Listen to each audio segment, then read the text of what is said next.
తిలోత్తమత్తయ్యతో గొడవ పడితే పాప కాళ్ళకి అలా అయినందుకు తనిస్తానన్న నష్టపరిహారం ఇవ్వకుండా పోతుంది కదండి.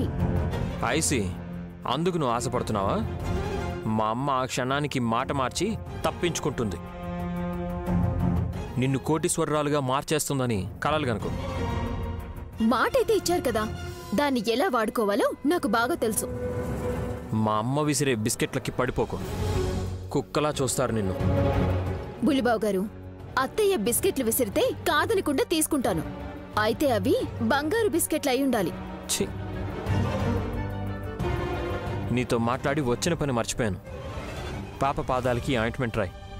పొద్దున స్నానం చేసేటప్పుడు ఇందులో ఉన్న లోషన్ అప్లై చేయి.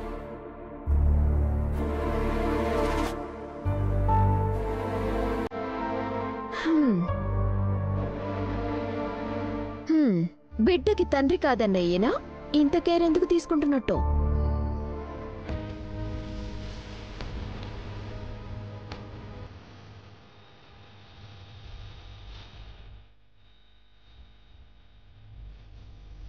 అమ్మ వల్ల ఉలుచి పాప పాదాలు కాలిపోయాయని తెలిసాక తనెందుకిలా చేసిందన్న కోపం, పసిబిడ్డ మీద జాలి కలుగుతున్నాయి నాయని.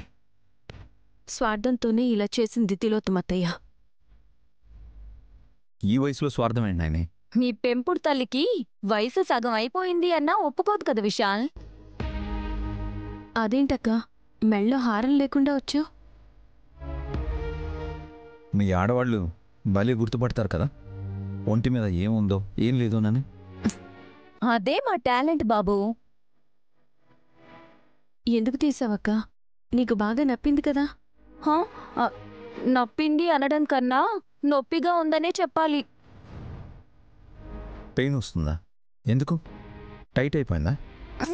అలా అని కాదు గాని అది మెళ్ళో వేసుకుని తిరుగుతూ రూంలోకి వెళ్ళాక ఎలా ఉందని అద్దంలో చూసుకుంటే తలనొప్పిగా అనిపించింది. ఆ బాధను నేను భరించలేక పెన్ను పేపర్ తీసుకుని రాసేయాలనిపించింది.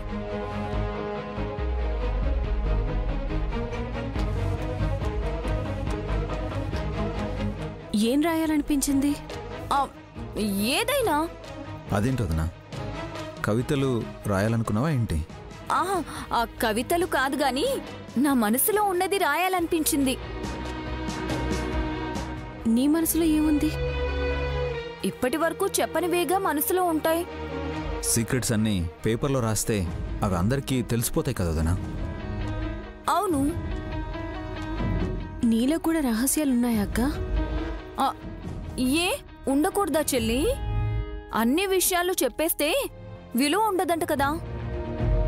అయితే నా దగ్గర కూడా నువ్వు చెప్పని రహస్యాలు నీ దగ్గర ఉన్నాయన్నమాట. అయ్యయ్యో, అపార్థం చేసుకోకు చెల్లి. నా ఫీలింగ్స్ చెప్పానంతే. వదినా, ఇప్పుడు ఎలా అనిపిస్తుంది? తలనొప్పిగానే ఉందా? లేదు, మళ్ళీ ఆ హారం వేసుకుంటే ఎలా ఉంటుందో చూడాలి. ఎక్కడ కొట్టుకొచ్చిందో మీ పెంపుడు మాత. తిలోత్తమత్తయ్య ఇచ్చిన హారం వల్లే నీకు తలనొప్పిగా అనిపించడం, మనసులో మాటల్ని రాయాలనుకోవడం, ఇలాంటి భావనలు నీలో కలుగుతున్నాయి కదక్కా? అనుమానమే లేదు చెల్లి. ఆ హారాన్ని రేపావిడ మెళ్ళో వేసి తన చేత సీక్రెట్స్ అన్నీ రాయించాలనుకుంటున్నాను. వదినా, అంత ఈజీగా ఒప్పుకోదు. అక్క, ఆ హారాన్ని రేపొద్దున్న నువ్వు మళ్ళీ వేసుకోవాలి. ఎందుకు? చెప్తాను. తలనొప్పిగా అనిపించినా కాసేపు భరించు. అలాగే. నువ్వు అడిగితే నేను కాదంటానా? ఇంతకీ చిట్టి ఎలా ఉంది? తన కోపం ఎప్పుడు తగ్గుతుందో ఏంటో. అత్తయ్య గిత్తయ్య అని తిల్లు ఆంటీ వెనకాలే తిరిగేది. ఇప్పుడు తన కూతురి కాళ్ళు కాల్చిందంటే చిట్టికి రగిలిపోతూ ఉంటుంది. రేపు చూడాలి అసలు కదా.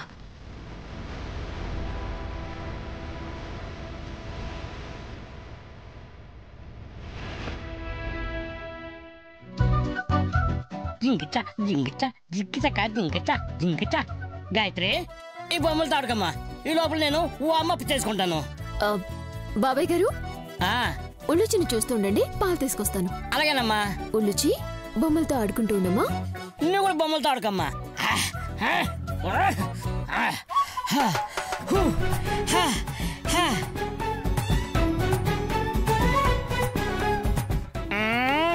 పిల్లలు దేన్ని భద్రంగా ఉండేవారు. ఎక్కడుంది ఇది?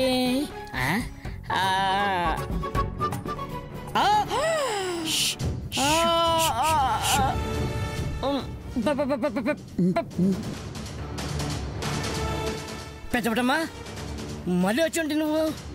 నా బిడ్డ ఉలూచి పాదాలకి కాలిన మచ్చలు పోయే మార్గం చూడాలి కదా. నేను నిన్ను చూశాను కాబట్టి సరిపోయింది. లేదంటే దొంగలా నక్కి అక్కడున్న ఉలిచి నెచ్చకపోయిదాను కదా నువ్వు. ఆహా లేదయ్యా, అలాంటి పని చేయను. నేను నేరుగా వచ్చి ఉలీచిని ఎత్తుకుంటే సుమన గొడవ చేస్తుందని ఇలా దాక్కుని అవకాశం కోసం ఎదురు చూస్తున్నాను. ఇప్పుడెవరూ లేరు కదా, పాప పాదాల్ని ఇంకోసారి పరీక్షగా చూడొచ్చా? ఇప్పుడా?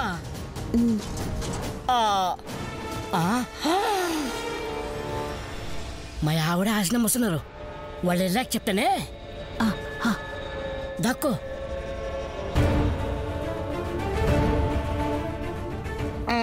పాపలో ఆడుకునే వస్తువులు జాగ్రత్తగా పెట్టుకోవాలి. అరే ఉలూచి కూడా ఇక్కడే ఉందే. అవునమ్మా. సుమ్మి షాపింగ్కి వెళ్ళిందా? పొద్దున్నే ఎందుకు వెళ్తుంది?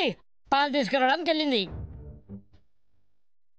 మమ్మీ, నువ్వంటే మా ఆవిడకి లెక్కలేదు చూసావా?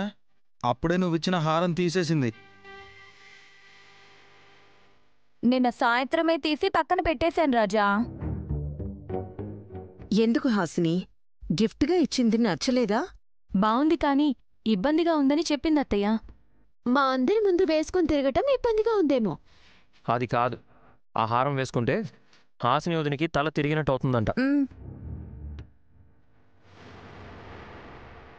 అదేంటి?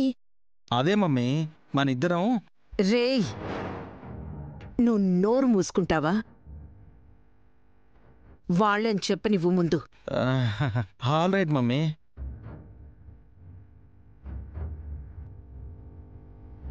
ఏం లేదమ్మా, హారం వేసుకుంటే బానే ఉంటుంది, బట్ అది వేసుకుని అద్దంలో చూసుకుంటే మాత్రం తలనొప్పి వచ్చి మనసులో ఉన్న ఫీలింగ్స్ని పేపర్లో రాయాలనిపిస్తుందంట.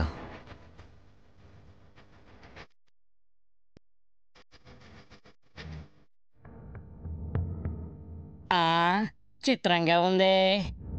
ఆ విచిత్రమేదో ఇప్పుడు చూడొచ్చా విష్? అందుకేగా నేను అద్దం, వాడు పెన్ను పేపరు, నైని హారం పట్టుకొచ్చింది.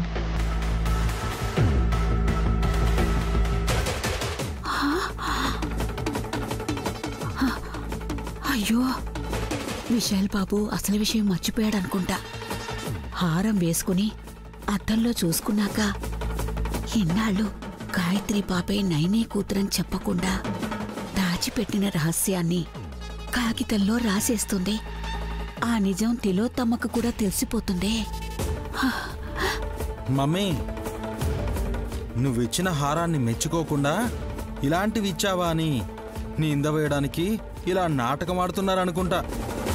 ఫింగరి హాసిని దాస్తున్న సీక్రెట్ రాయడమే కదరా మనకు కావాల్సింది.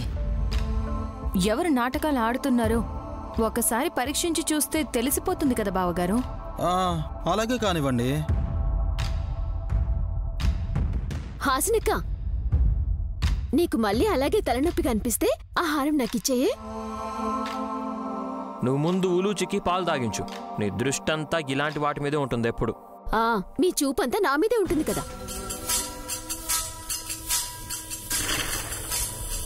ఉలూచి రామా, ఇదిగో పాలు తాగు.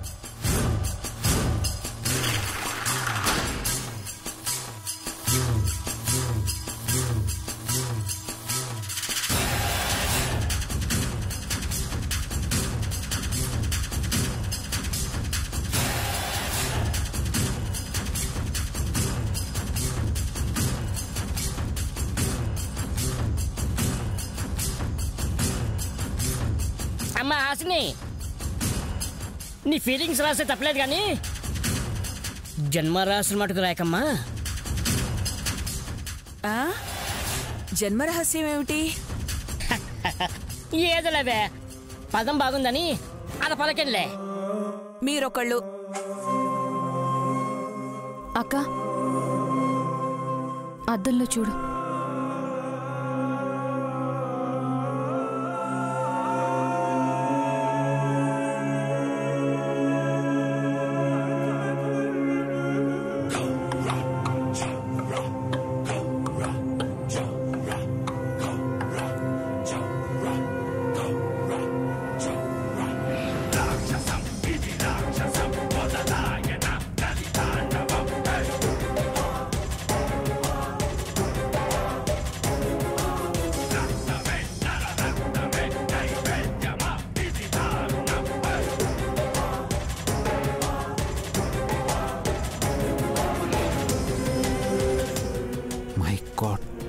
ఇదేమై ఉంటుందో అనుకుని అసలు సంగతే మర్చిపోయాను. నన్ను కన్న తల్లి గాయత్రీదేవి చాడ తెలుసుకోవాలనే తిలోత్తమమ్మ వాళ్ళు ఇలాంటి హారాన్ని తీసుకొచ్చారనుకుంటా.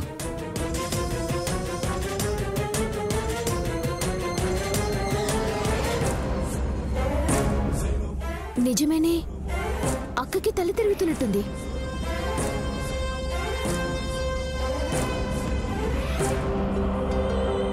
బాగా తిరగాలి, అది సరిగ్గా రాయాలి. ఆ రహస్యమేంటో నాకు తెలియాలి.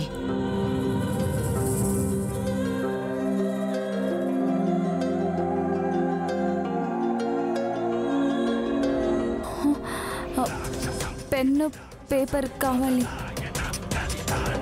వదిన ఇదిగో తీసుకో.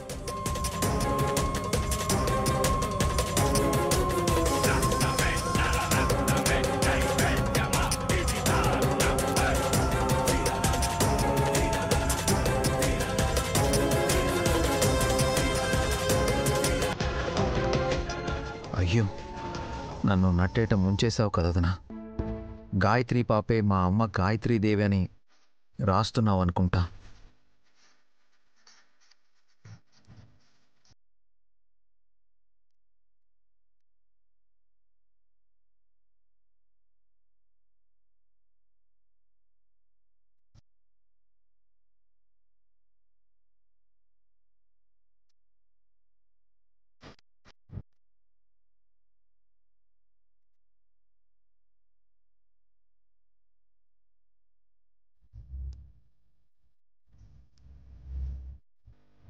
ప్రియాతి ప్రియమైన నా చెల్లి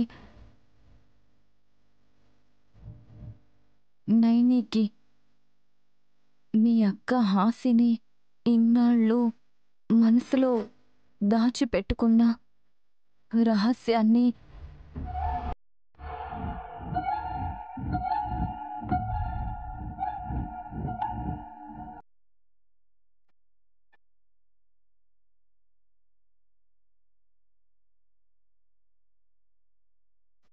ఇక్కడ రాసేస్తున్నాను.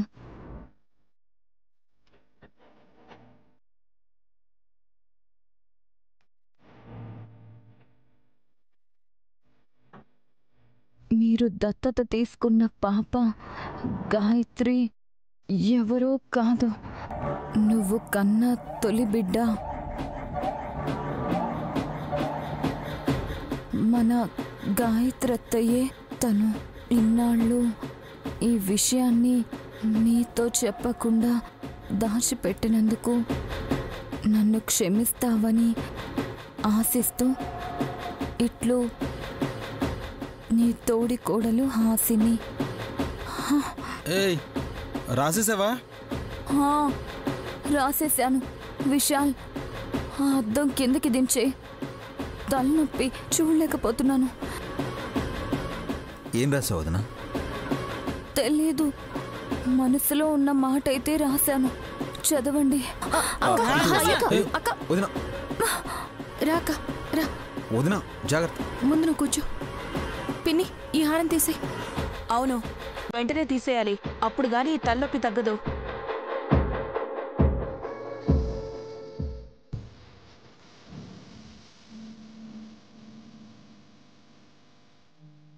అయ్యో, తిలోత్తమకి గాని నైనికి గాని తెలియకూడదనుకుంటే హాసిని నైని చేతికి ఇచ్చింది.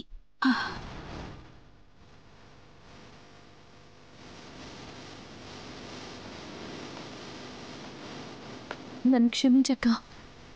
ఎందుకు చెల్లి? పాపం నువ్వు హారం వేసుకుంటే తలనొప్పిగా ఉంటుందని చెప్పినా పరీక్షించిన పాపం మాకంటుకున్నట్టే కదా. అలాంటిదేమీ లేదులే చెల్లి, ఇప్పుడు కొంచెం తగ్గినట్టుంది.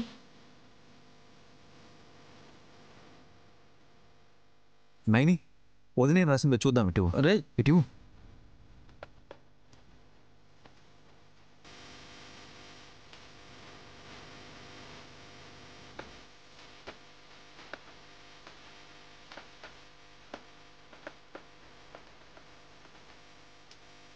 చంపేశావు కదా వదినా. అనుకున్నట్టే మా అమ్మ గురించే రాసావు.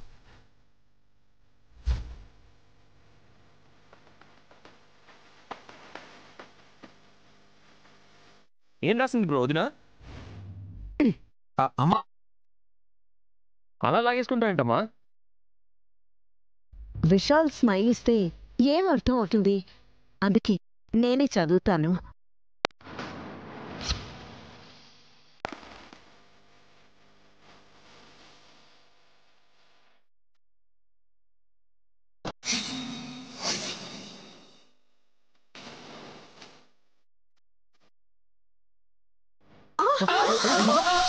అయ్యో వదినా, మమ్మీ అయ్యో చెవింగ్ మమ్మీ, మమ్మీ చెవింగ్ మమ్మీ. వదినా, అయ్యో అక్క అక్క అదే అమ్మని పావు కాటేసింది బ్రో. అమ్మా మమ్మీ మమ్మీ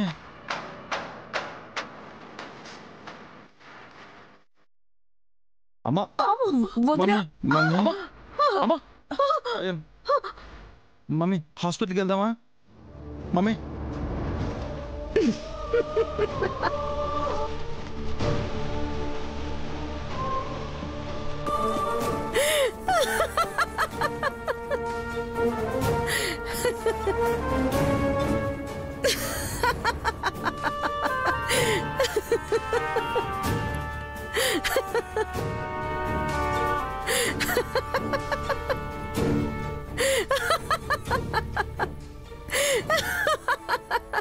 అదేంటి అత్తయ్య గారు అలా నవ్వుతున్నారు?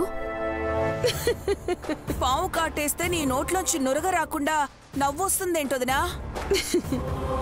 సర్పదేవికి వెళ్ళి బతికి బయటపడ్డ నన్ను ఏ పాము కాటేసినా విషం ఎక్కదు దురంధర.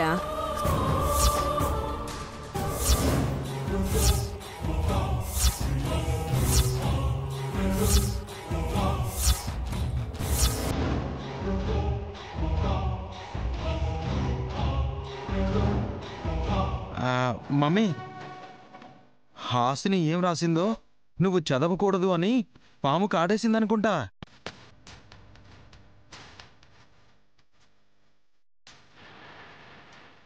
అది పెద్ద బుట్టమైతే ఈసారి అది కనపడినప్పుడు చంపలేదు. పెద్ద బొట్టమ్మ కాదు చెల్లి,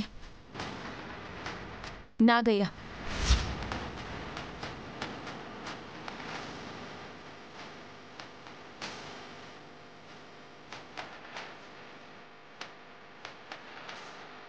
నేనేం చెప్పుంటే అందరూ నన్ను ద్వేషించేవాళ్ళు నైని. నా భర్త పేరు చెప్పి నన్ను బతికించావు. నాకేమీ కానప్పుడు కంగారు అవసరం లేదు. ఆ పేపర్ ఎక్కడుంది? పాము కాటేగానే పారేసుకున్నారు కదా.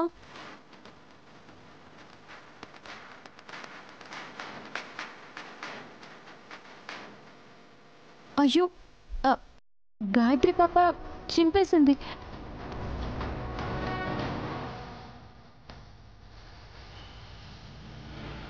అయ్యో,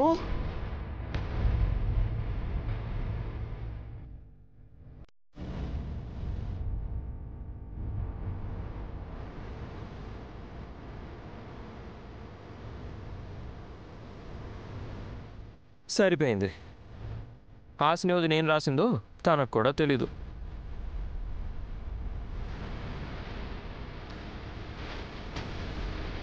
చదివిన విశాల్ బాబు గారికి మాత్రమే తెలుసు. ఏం రాసిందన్నా? రహస్యం అంటే ఇంకేదో అనుకున్నానమ్మా. మీ పెళ్లి పట్టు చీర హాసిని వదిన కొట్టేసి కట్టేసినా నువ్వు గుర్తుపట్టలేదంట. ఇంక చాలే ఆపు. వదిన పెళ్లి చీర ఎప్పుడెత్తేసావే? అయినా 2 పెళ్ళిళ్ళు చేసుకున్న ఆవిడ ఏ పెళ్లి పట్టు చీరనే గుర్తుపడుతుందని. దొంగ మొహందానా, ఒక మాట చెప్పడానికి ఏమైంది? కావాలంటే ఇప్పుడు ఇచ్చేస్తానత్తయ్యా. అక్కర్లేదు.